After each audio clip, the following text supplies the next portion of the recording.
Малый и средний бизнес должен стать локомотивом экономического развития нашей страны в условиях, когда крупные государственные и частные предприятия не могут его обеспечить. Именно с таким заявлением в декабре 2013 года выступило Министерство экономического развития нашей страны. По прошествии почти 2,5 лет это же ведомство оценило долю малого и среднего бизнеса в ВВП. Цифра составляет лишь 20%. Очевидно, что в разных регионах дела у бизнесменов идут по-разному, но нам важно понять, как и чем живет малый и средний бизнес нашей республики. Повод для разговора более чем весомый. Вы смотрите «Детали дня».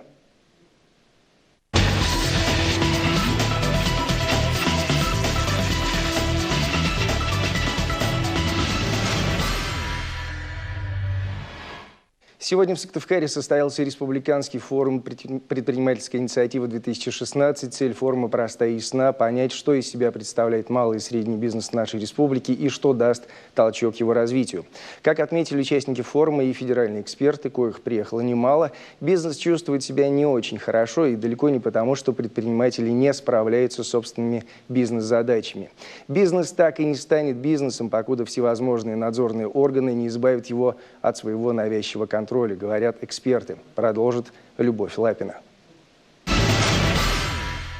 500 человек – специалисты, эксперты, ученые и сами предприниматели. Организаторы изначально ожидали внушительное количество участников. Ведь подобного форума в Коми не было целых 8 лет. За это время довольно сильно изменилась экономическая ситуация. Сегодня на предпринимательство ложится все большая ответственность. А потому от форума бизнесмены, как начинающие, так и уже опытные, ждут большой отдачи. Тем более, что вопросов государству у них накопилось немало. В первую очередь, это всевозможные административные препоны. Недавно служба такси открыла, и у меня сразу начались проверки.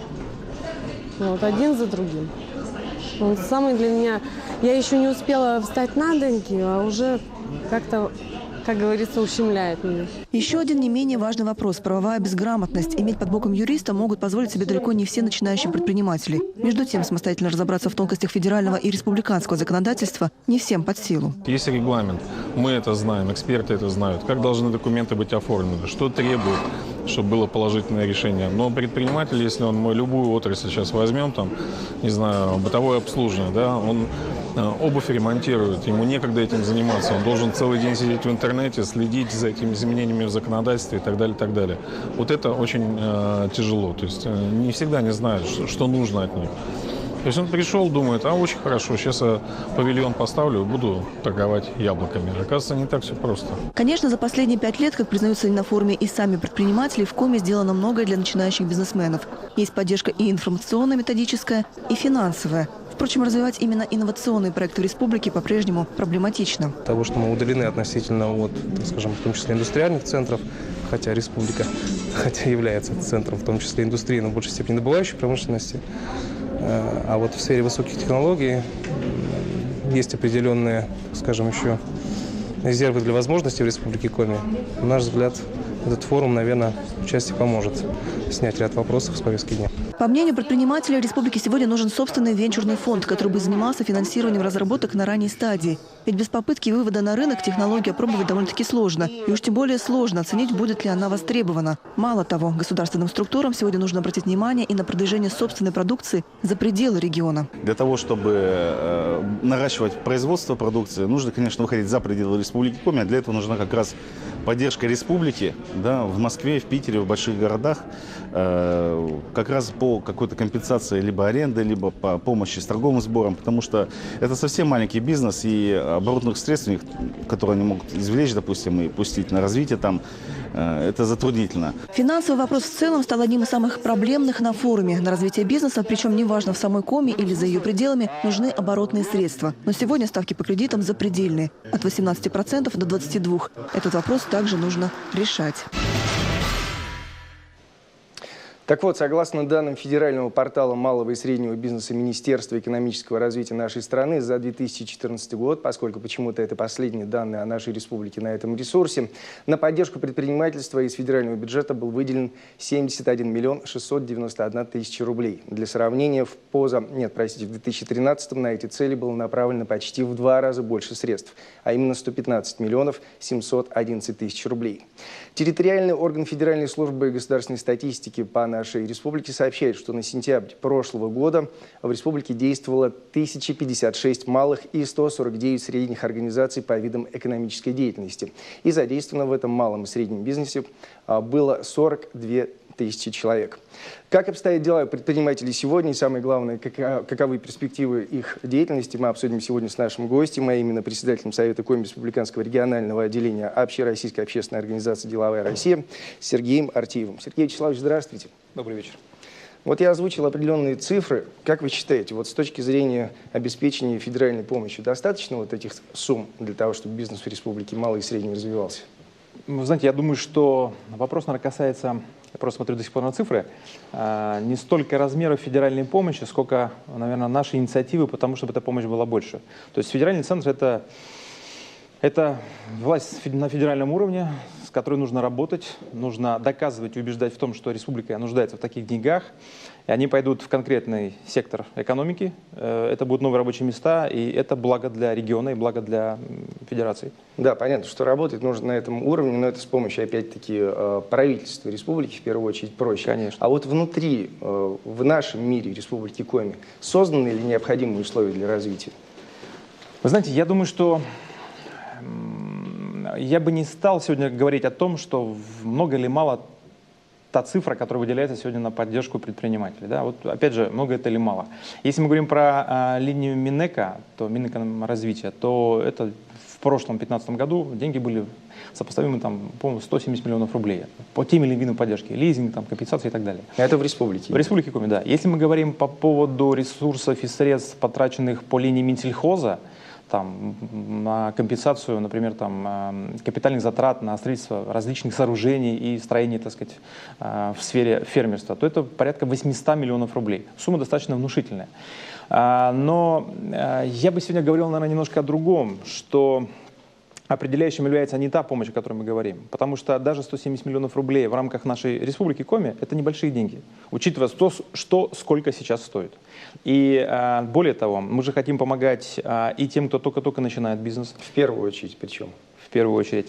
Мы хотим помогать тем, кто уже имеет какие-то навыки. И мы хотим помогать тем, кто уже, в общем-то, устойчиво стоит на ногах. Но ему нужны средства, например, для, там, сказать, поддержки своего бизнеса. И в этом смысле есть, наверное, необходимость как-то делить, ранжировать саму поддержку и относиться к ней соответствующе. То есть, если мы говорим о неких грантах в 300 тысяч рублей, то надо понимать, что никакой бизнес, по большому счету, за 300 тысяч не создать. Это вопрос, наверное, самозанятости людей, вопрос сугубо социальный, и надо к этому относиться именно так. Ну вот о мерах поддержки, простите, перебью вас, мы поговорим чуть позже, потому что сегодня очень важный указ был подписан исполняющим обязанности главы. Сергей Гапликов подписал указ по совершенствованию развития малого и среднего предпринимательства.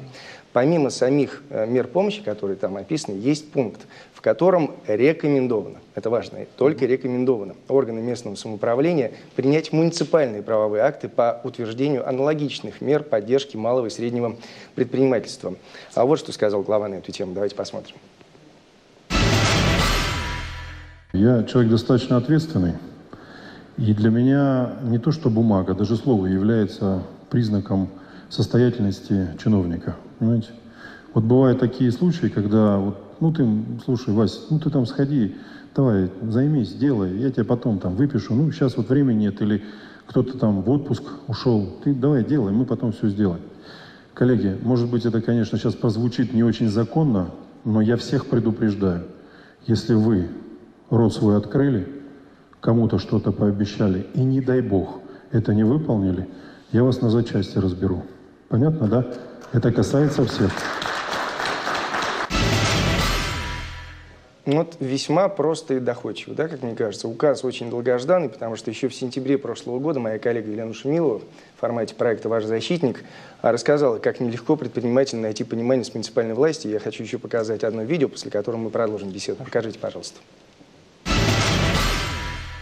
Это здание нового овощехранилища с надстройкой под магазин было возведено на старом фундаменте картофельной ямы Роспотребсоюза Усть-Вымского района. С баланса предприятия оно было списано еще в начале 90-х. Затем полузатопленный подвал выкупил местный предприниматель и на основании разрешения муниципалитета провел реконструкцию объекта. При этом еще в 2009 году для обслуживания производственного помещения администрация предоставила Александру Седрисеву в аренду прилегающий к зданию земельный участок на 25 лет. Срок аренды земли у фермера еще не истек, а местные чиновники уже по-новому распорядились территорией. Отдали землю под строительство жилого дома третьему лицу. Здесь просматривается, не просматривается коррупционная составляющая, но мне кажется, что так вот, как наделили этот участок, это просто ни у кого нормальных людей в голове не укладывается, как это могло произойти. Тем более здесь идут кабеля, идут коммуникации разные, канализационная труба там идет. И чтобы здесь вот выделили участок, это просто под строительство жилого дома, я просто не понимаю. В итоге земельный надел Александра Седрисева сократился в разы. Новый арендатор поставил свой забор вплотную к деревянной стене овощехранилища, перекрыв подход к зданию. Кроме того, строительные работы новоиспеченного соседа уже нанесли ощутимый вред фермеру.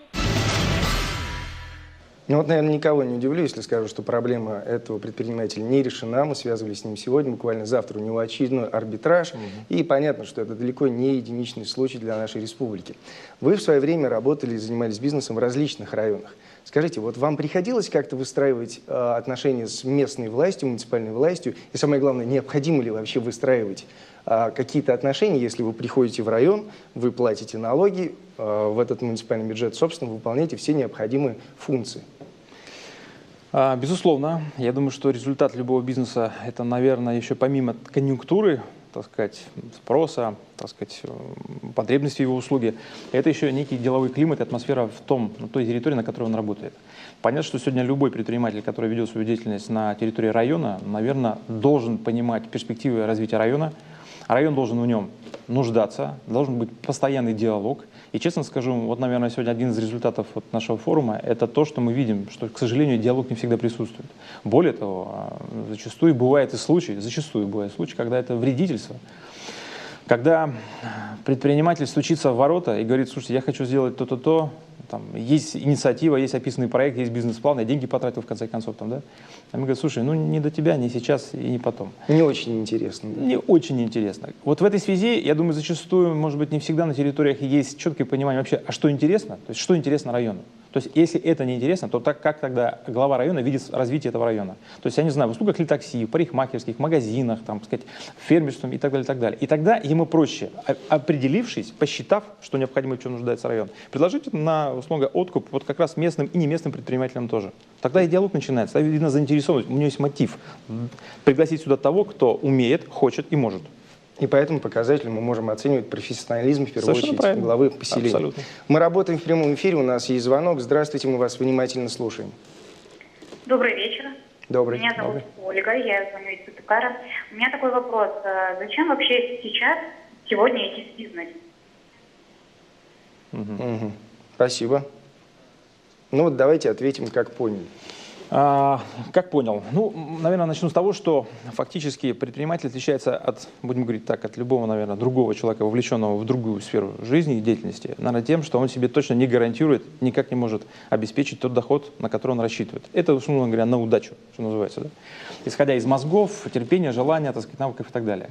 Зачем туда идти? Да я думаю, что, наверное, тут ничего не поменялось, как в любые времена. Были всегда люди рисковые, люди смелые, люди отважные. И если раньше это касалось, так сказать, не знаю, может быть, клинка, так сказать, и щита, то сегодня это касается, в общем-то, тех людей, которые инициативно готовы зарабатывать себе на хлеб и считают для себя, что могут это сделать достаточно, скажем так, ответственно и, в общем-то, ну, наверное, серьезно, подойдя к этому, могут обеспечить достаток, ну, в хорошем объеме, назовем так. Такие люди не присутствуют, именно это их и манит, именно этим они и живут. И отдаваясь полностью работе, отдаваясь полностью тому делу, которое ведут. И, честно говоря, у тех, у кого удается, кому это удается, и кто, в общем-то, у кого получается, в общем-то, мы можем, наверное, говорить, что благодаря этим людям у нас и город развивается. Тем более в период кризиса. Абсолютно. Вот посмотрите даже на строительство, там, да, там, сказать, даже на торговлю, которую всегда ругают, и, в общем-то, и так далее. Но по большому счету, ведь облик магазина сегодня поменял город Сыктывкар. Это сделано не в силу какого-то градостроительного плана, территориальных схем, застройки и так далее. Так решили предприниматели. Каждый на своем куске, по своему адресу, своего магазина и так далее. Он решил, что его фасад будет таким. Он его согласовал. И так они меняют облик города Сыктывкар. Это же классно. Строители, ну, можно по-разному относиться к тому, что мы имеем на выходе по цене продажи. Но по большому счету те жилые кварталы, которые сегодня появляются вместо ветхих, старых, убогих деревянных домов, на мой взгляд, это хорошо. Более того, это социальная функция, они сегодня занимаются переселением, они вынуждены просто этим заниматься. Поэтому это люди меняют облик, люди меняют пространство, и, в общем-то, если удается им зарабатывать, если это не одна прокормленная семья, а много в виде сотрудников, работников и так далее, честь им и хвала. И не нужно бояться даже в кризис заниматься, если абсолютно не нужно. Я скажу больше, сегодня мы говорили о том, и это, наверное, еще одно наблюдение, что, к сожалению, не все мы все можем знать о бизнесе. Время меняется, время течет, мы сегодня упираемся в нехватку средств, говоря о банках. Сегодня есть альтернативы, где брать деньги. Сегодня есть фонд Бортника, который говорит: ребята, кому деньги дать? Да, там сказать. И руководитель фонда ходит уже 2 года в Сыктывкаре, в Республике Коми, проводя встречи. Не знает, кому дать деньги. Нельзя, я вам буквально говорю, не знает, кому дать деньги. То есть мы не всегда понимаем, не всегда, может быть, где-то верим, и не всегда как бы готовы потрудиться для того, чтобы этого добиться. Поэтому, начинать надо с себя, и спрашивать нужно нам самих себя. Вот и все. Сергей Вячеславович, вот если мы говорим о проблемах малого и среднего бизнеса, насколько я читал, их можно разбить, грубо говоря, на 3 категории. Это финансовые, нормативно-правовые, административные. Вот по-вашему, какой блок проблем близок к республике максимально?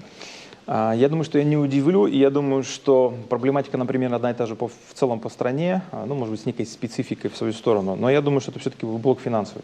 Безусловно, сегодня доступ к деньгам, он сегодня реально затруднен.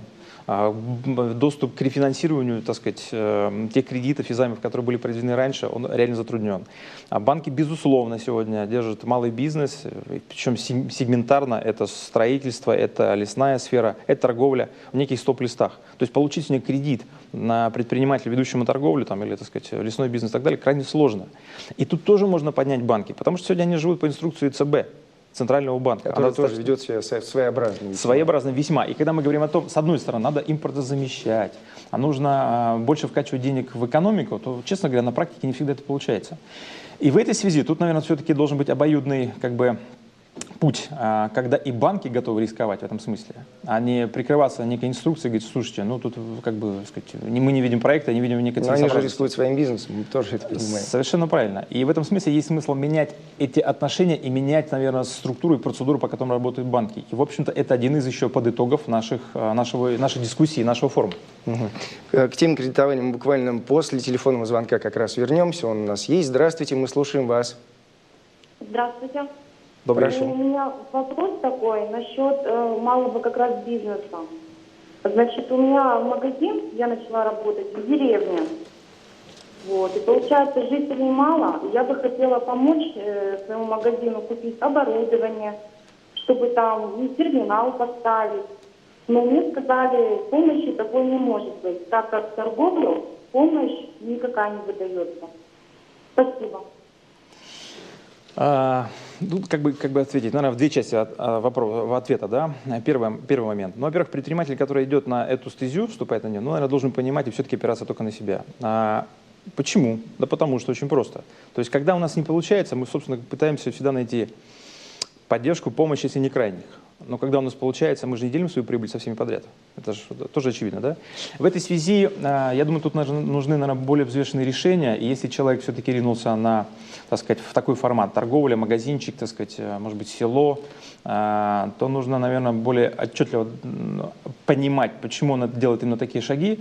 Что касается вложений в бизнес, и мы говорим, например, как я понял, про торговое оборудование, то сегодня этот вопрос поднимался тоже на форуме.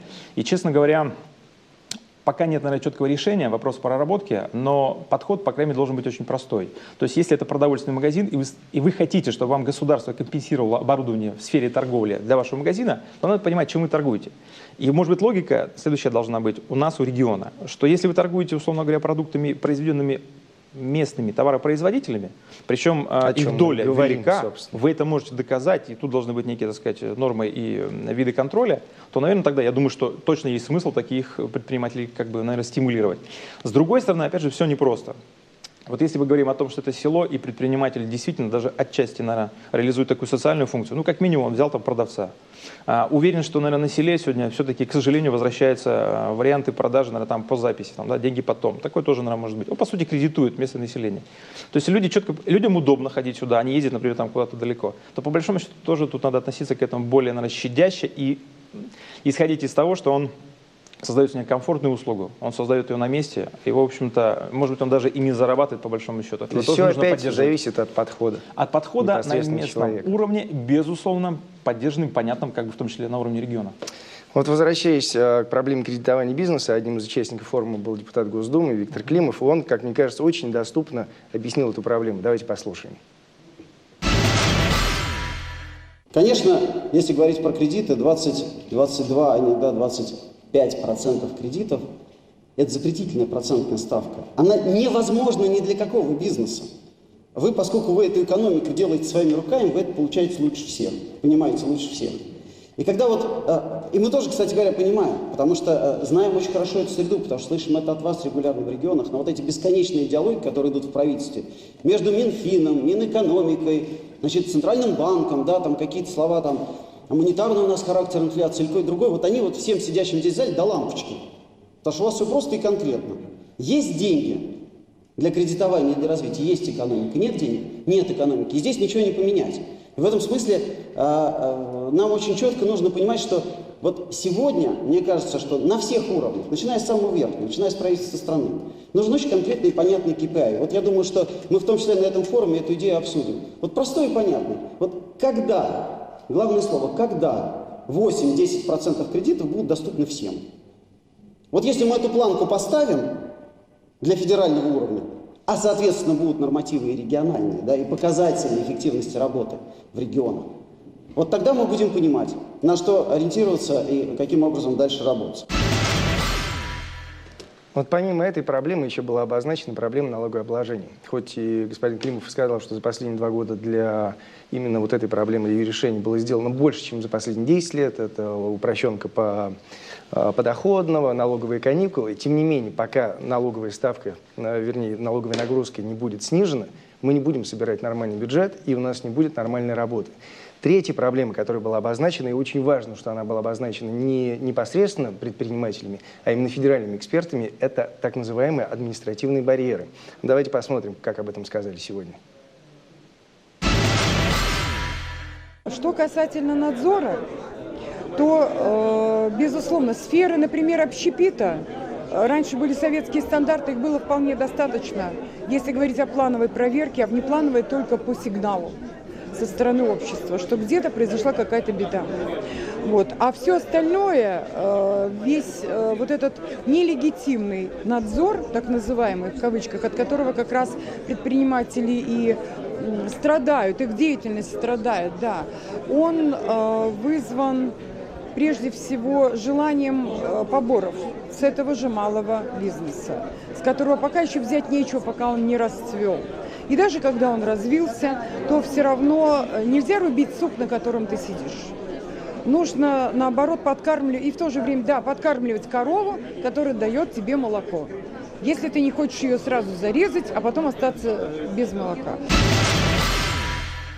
Вот это как раз та тема, которую мы должны и будем, я надеюсь, решать на нашем региональном уровне. Буквально через пару минут мы вернемся в эту студию. Оставайтесь с нами. На телеканале «Юрган» продолжаются детали дня. Сегодня мы говорим о развитии и перспективах малого и среднего бизнеса. И закончили мы на том, что все вроде как нормально финансируется, но есть такой параметр, как административные барьеры и, скажем так, сверхконтроль со стороны определенных структур. И, насколько мне подсказывает режиссер, у нас даже на эту тему есть телефонный звонок. Давайте послушаем. Здравствуйте, вы в эфире, пожалуйста. Алло. Здравствуйте. Да-да-да, здравствуйте. Добрый вечер. Алло. Да-да-да, говорите, пожалуйста. Здравствуйте. Здравствуйте. Я хотел бы оповестить, вот действительно передача очень идет хорошая. По предпринимательству. Когда прекратится эти постоянный контроль со стороны налоговых органов по предпринимателям. У нас складывается впечатление, как будто один человек работает, а 10 его пытаются ограбить. Угу. Это, да, это мы воспринимаем как реплику, наверное, да, в продолжении просто, потому что это не совсем вопрос. Вот скажите, каким образом, Сергей Вячеславович, можно вот эти препоны решать? Потому что понятно, что глава республики, правительство не может работать по отдельно каждому вопросу, по отдельно каждому муниципалитете. Каким образом можно образумить, возможно, если такой термин употребим? Ну вот если мы говорим про налоги и сборы в широком смысле, да, то тогда, наверное, тут надо говорить о том, что В муниципалитетах должны быть люди, заинтересованные в том, чтобы эти сборы к ним шли. Непонятна ситуация и логика в том, когда предприниматели на местах, это есть повсеместная, кстати, ситуация, имея контракт или договор с муниципалитетом там, на пользование любым имуществом, землей или сооружением каким-либо, да, у них прекращается их договор или контракт, и, казалось бы, нужно проводить новый аукцион, новый конкурс, там разные процедуры. Ну, или пролонгация какая-то. Да. Муниципалитет зачастую это может не делать. Эти проволочки могут достигать там, не месяца, а даже месяцев. Стоит вопрос, а вам деньги, бизнес страдает раз. Если не называть это, условно говоря, препятствование ведению бизнеса, а сейчас в этой связи как бы формируется даже некий новый налоговый кодекс в этой связи, тут, в общем-то, все достаточно вообще грустно становится, да, в отношении того, кто это делает, ну или там, так сказать, халатно относится к этому делу. Другое дело, что самые главные сборы не идут в муниципалитет. Вот это непонятно. Нам, и мы постоянно говорим, нужны средства на дороги, на детские сады, на то и все и так далее. А это они и есть. А это они и есть, это повсюду. Поэтому я бы сказал так, что реплика человека о том, что действительно, я так понимаю, о наболевшем говорилось, что налоговые органы и иные надзорные органы, я понимаю так, в общем, достаточно строго себя ведут, это так, это правда. Ну, наверное, по-другому здесь нельзя. Другое дело, что, может быть, в силу времени, которое сегодня у нас есть, понятно, что если денег в бюджете хватать не будет, к сожалению, наверное, да, я не думаю, что налоги от этого будут падать. Они будут, скорее всего, опять расти. В этой связи возникает вопрос логичный и правильный. Давайте, наверное, распорядимся той налоговой массой или теми налоговыми возможностями для того, чтобы не повышать налоги, а просто правильно собирать имеющиеся. В частности, вопрос земли. Вот мы часто говорим про кадастровую оценку. Она действительно кое-где с перекосом. И такие примеры вот сегодня говорили, есть. что на Коммунистической улице земля дешевле, чем у ЖД вокзала. Красивый пример, вот, я так понимаю, смакует его все и вся. Вопрос, что сделать? Да, что сделать? Это правда, к сожалению. Да? Что есть? Но вопрос только в том, что у нас земля, она, к сожалению, не вся сегодня оформлена, не вся сегодня упакована, и не вся в виде, так сказать, описанного земельного, так сказать, ресурса имеется в кадастре, имеется в ведении муниципалитета. То есть ведь сегодня, по сути, землю-то взять очень сложно, потому что сегодня зачастую земля не оформлена, она не отмежована, она не, сказать, не стоит на кадастре. И в этой связи, если бы сегодня государство добилось бы этого, то я думаю, что не надо налоги повышать. Надо просто фактически правильно спрашивать, наверное, даже в рамках той логики или той шкалы, которая существует, просто брать деньги за землю, за пользование ей. А как это сделать? Я думаю, тут тоже очень просто. У нас сегодня республика вся, ну, фактически пронизана газопроводами, нитками, электропередач и так далее. Надо сначала, наверное, задать вопрос крупным недропользователям, крупным компаниям. А не хотят ли они это отмежевать и поставить на кадастровый учет? Я думаю, это огромные, хорошие ресурсы для нашего региона. А когда они это сделают, тогда мы, наверное, будем понимать, а что вокруг. И в этом смысле это будет гораздо проще. Более того, если бы мы добились того, чтобы это оформление земли произошло, в общем-то, и в рамках того, что они занимают, а еще бы и за их счет частично хотя бы решить проблему того, что вокруг, то, в общем-то, мы тогда получили бы огромный ресурс для развития бизнеса. Мы получили бы землю с понятной ценой аренды, покупки и так далее, и так далее. С понятными коммуникациями, чего тоже сегодня нет. И в общем, есть понятные векторы развития, и просто по ним нужно работать. Нужно работать. Я тут могу еще сказать про такую вещь, о чем говорят просто предприниматели. Ну вот те, кто занимается лесом. Сегодня у нас жесткие, суровые законы относительно переработки и утилизации отходов. Ну, люди прямо говорят, слушайте, но я отходы, конечно, должен утилизировать, но если сегодня для этого не созданы условия, площадка временного хранения и так далее. Но ведь вот это мы говорим про надзор, да, а надзорный орган, он действует четко и жестко, как с машина. Он приходит и говорит, извините, предписание лежит, работы, будь наказан. А штрафы по 150 тысяч рублей. Какой бизнес это вынесет? Поэтому палки в колеса на ровном месте сами друг другу себе ставим. Беда, беда. Есть у нас еще один телефонный звонок. Здравствуйте, мы слушаем вас. Добрый вечер. Меня зовут Елена, я малый предприниматель. У меня такой вопрос. В прошлом году был принят закон об 1% от совокупного дохода за год. То есть мы и так поквартально оплачиваем и упрощенку, и минимумку, а в конце года мы еще оплатим 1%. Этот процент не был не принят ни в Питере, ни в Москве. У нас будет пересмотрен этот налог или нет? Спасибо. Я не буду говорить, я, может быть, не совсем корректно понял вопроса. Ведь речь идет о каком-то, я так понимаю, сборе, 1%. Честно говоря, мне незнакомая ситуация, это не понимаю. Ну, в таком случае, я думаю, лучше этот вопрос оставить. Мы затем в формате, да, может быть, даже личного приема как-нибудь человека. проработаем его. А вот помимо внешних проблем развития бизнеса, как то административные там эти препоны, налогообложение, кредитование и так далее, есть такой немаловажный, как мне кажется, показатель, это низкая квалификация непосредственно работников. Вот вы каким образом поступали? Я уверен, что вы встречались с различными работниками, добросовестными, не очень. Вот как вы работали в этом направлении? Я думаю, что вопрос кадров, вопрос профессионализма – это вопрос, который присущ в любой сфере, любым руководителям, в любых областях. И тут, наверное, нет какого-то, может быть, ключа к этому. Я думаю, что люди стремятся к чему-то тогда, когда они видят в этом заинтересованность. Они готовы в этом смысле учиться, развиваться, саморазвиваться и так далее. И в этом смысле я думаю, что вот сегодня на форуме обсуждалась, наверное, основная вещь, я считаю, это что форум звучал как предпринимательская инициатива. В чем нуждается сегодня регион? В том, чтобы люди не уезжали, оседали здесь, строили планы какие-то и так далее. В инициативах. Их по большому счету ведь на самом деле нет. А те, что есть, мы, к сожалению, либо пытаемся реализовать не так, либо не знаем просто, куда с ними стучаться, в чьи двери. И в этой связи, я думаю, что по большому счету решение вот такого быстрого его не придумать, если мы не начнем и не создадим условия, в том числе и налоговые, безусловно, преференции, в том, чтобы сюда приходил, как минимум, не микро, а малый бизнес, и даже средний.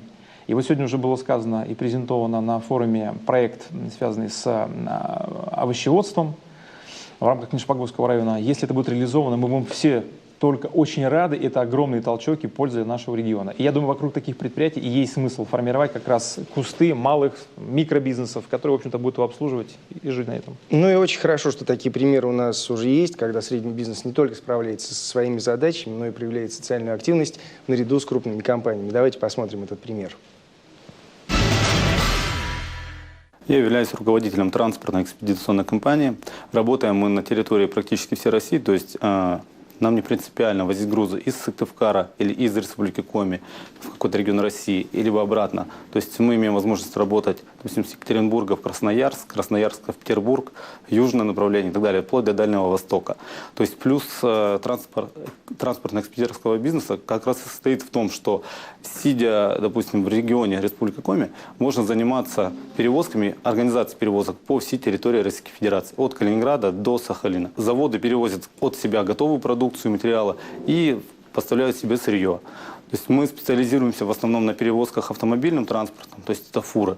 Достаточно доступный вид транспорта, много частных лиц, индивидуальных предпринимателей, которые владеют машинами. То есть мы, сотрудничая с ними, привлекая их, предоставляем их транспорт за заводу в любом количестве, по любому направлению, интересующему клиента. В конце 2015 года мы участвовали в получении гранта и получили грант на 300 тысяч рублей.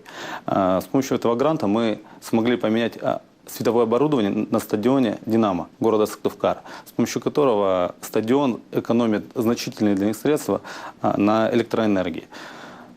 Этот проект нам ничего не принес, то есть мы на этом проекте ничего не заработали, только сделали доброе дело для города. Ну вот, пожалуйста, положительный пример. А вот сейчас, Сергей Вячеславович, самая, наверное, пока, как мне кажется, сложная тема. Скажите, каким образом, наконец, можно выстроить алгоритм между местными товаропроизводителями, сельхоз в данном случае, я имею в виду, и торговыми сетями, которые в огромном, серьезном количестве представлены в нашей республике? Кировская молочка есть, Вологодская молочка есть, а Сыктывкарская, она очень редка в своем наполнении. Вот как, по-вашему, возможно выстроить отношения? Я думаю, здесь нет никакого, так сказать, может быть, решения такого фантазийного, кроме одного. Местный наш региональный бизнес, в том числе и в этой части, должен лишь соответствовать тем стандартам, которые предъявляют крупные федеральные сети. Вот и все. То есть, если мы говорим о том, что продукция местных сельхозпроизводителей не попадает на их полки, то, в общем-то, возникает четкий ответ, к сожалению. Она не мыта, она не фасована, она не поставляется в четком, стабильном режиме. Сети говорят, да мы готовы брать, но просто будьте любезны обеспечить все это. Этот ответ мы слышали, Сергей Вячеславович, огромное количество раз. Но фермеры, в свою очередь, простите, они говорят, ребята, если вы хотите качественный продукт, он не может быть дешевым элементарно.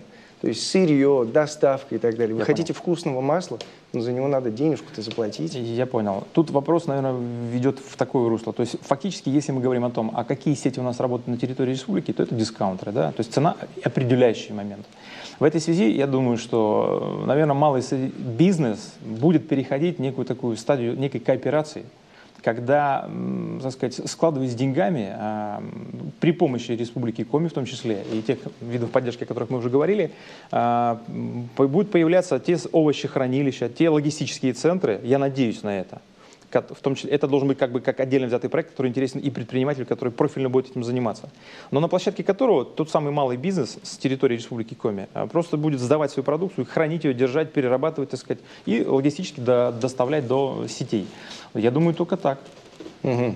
А вот если мы говорим, даже не мы, а Минэк нашей страны, большой очень часто называет малый и средний бизнес инновационным. Вернее, он надеется в его инновационность. Вот скажите, если мы берем элементарно электронную сферу, то есть интернет, IT-услуги, они как-то актуальны в нашей республике или все-таки это федеральные центры? Я думаю, что этот тренд и динамика, она, как бы сказать, нами четко подчеркивается. Без этого никуда. Мы все хотим получать информацию, в том числе и телеканалы, смотреть их в цифровом, в чистом, качественном виде, поэтому это неизбежная вещь. И в этой связи, учитывая протяженность Республики Коми, конечно, сегодня житель любой глубинки, в том числе и Сыктывкара, хочет получать качественную картинку с нормальным звуком. И в этой связи, ну, мне кажется, в этой связи, наверное, проблем особых нет.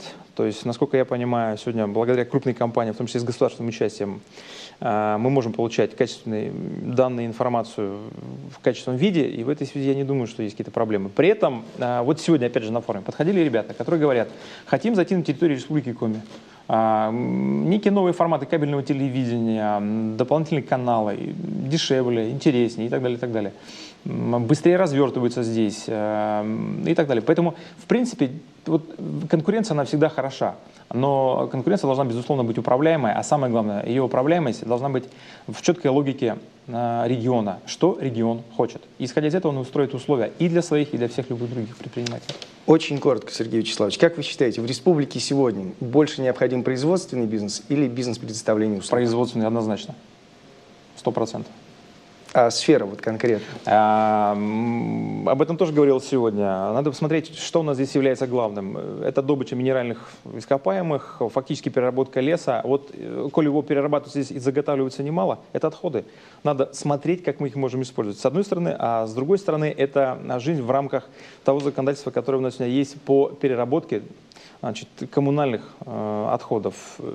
Это бытовые отходы, которыми пока у нас в регионе никто не занимался. Никто почему-то. Очень давно об этом говорят. Мои коллеги на форуме сегодня спросили, помимо комментариев общих, у тех бизнесменов, которые занимаются бизнесом давно, с большими проблемами пока, к сожалению, если бы они могли отмотать время назад, начали бы ли они заниматься снова бизнесом? И вот что мы услышали в ответ. Это образ жизни, я бы все равно его начал, и продолжаю, и буду продолжать. Почему? Потому что такая склонность есть, или самореализацию в этом нахожу. За это время, вот, когда вот повышали пенсионные взносы, вот, несколько раз приходило в голову закрыться просто. А потом про себя думаешь, ты же, как бы, получается, родила ребенка, надо вырастить его. Жалко. Перетерпишь все. Все это суета, а впереди будет удача. Конечно, бы начал, потому что это же все новое, все интересно, поэтому интересно окунуться из научной среды, например, в прикладную, для того, чтобы посмотреть, как работает то, что ты придумал. А для этого нужно, конечно, если сам не захочешь, то никто у нас, так получается, внедрять это пока не собирается. Да, на самом деле начал, еще бы и намного раньше, просто потому что, когда ты делаешь бизнес, ты отвечаешь не только за себя, но и за своих сотрудников. Но это развитие страны, это развитие региона в обязательном порядке. Думаю, что за этим будущее. Вот в этом, очевидно, и есть сильная суть наших людей. Мы продолжаем верить и надеяться. Сергей Вячеславович, спасибо вам большое за беседу. Напомню, сегодня мы говорили о нелегкой, по крайней мере, пока жизни малого и среднего бизнеса нашей республики. Хочется верить, что сегодняшний форум предпринимателей республики, который проводится, напомню, впервые за 8 лет, станет отправной точкой для важных решений и новых подходов к бизнесу, без развития которого экономике страны и нашей республики придется очень-очень нелегко. Завтра в 8 вечера смотрите «Личный прием». До скорой встречи. 40 минут.